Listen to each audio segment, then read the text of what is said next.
Nous avons réuni aujourd'hui, au travers de ce forum, les structures de l'économie solidaire, représentées par la Chambre régionale de l'économie sociale et solidaire, pour faire d'une part le bilan du premier plan de soutien au secteur, plan Corse éco-solidaire, qui a été adopté en 2011 par l'Assemblée de Corse, et de tracer les perspectives du second plan qui sera présenté dans les prochaines semaines.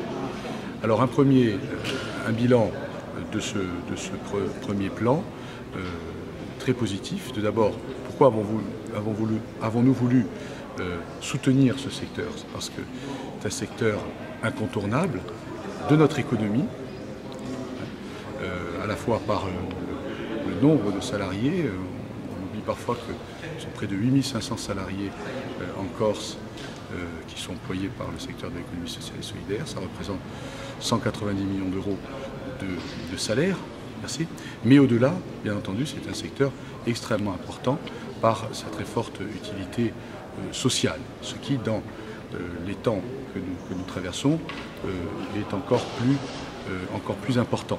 Donc nous avons souhaité mobiliser des sommes très importantes sur ces 3-4 premières années, près de 6 millions d'euros, pour, d'une part, reconnaître donc, le secteur, sa représentation, pour le faire connaître, pour, je dirais, financer et accompagner les projets des structures de l'ESS, pour pouvoir aussi aider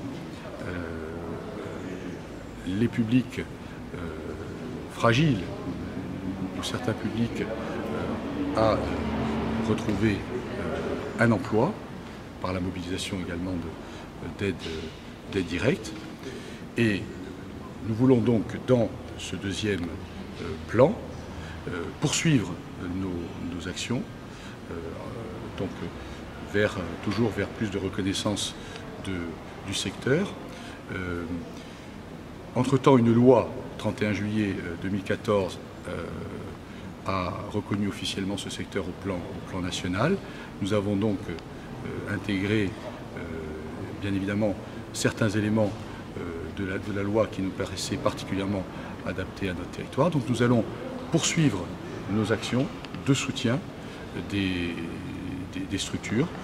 Quels seront les principaux objectifs? Les principaux objectifs, c'est très clairement de consolider et de développer ce secteur de l'économie sociale et solidaire, de développer ses emplois, de favoriser l'innovation dans ce secteur, de favoriser l'entrepreneuriat coopératif et participatif, notamment au travers des SCOP et des SIC, de continuer d'accompagner les publics fragiles, comme nous le faisons, et bien évidemment d'organiser, comme nous le faisons aujourd'hui, des manifestations qui permettent aux acteurs du secteur de mieux travailler ensemble, de mieux se fédérer, de travailler en réseau.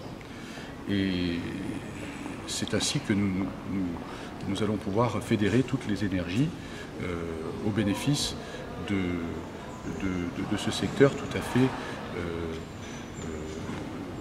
je dirais, prioritaire de notre économie.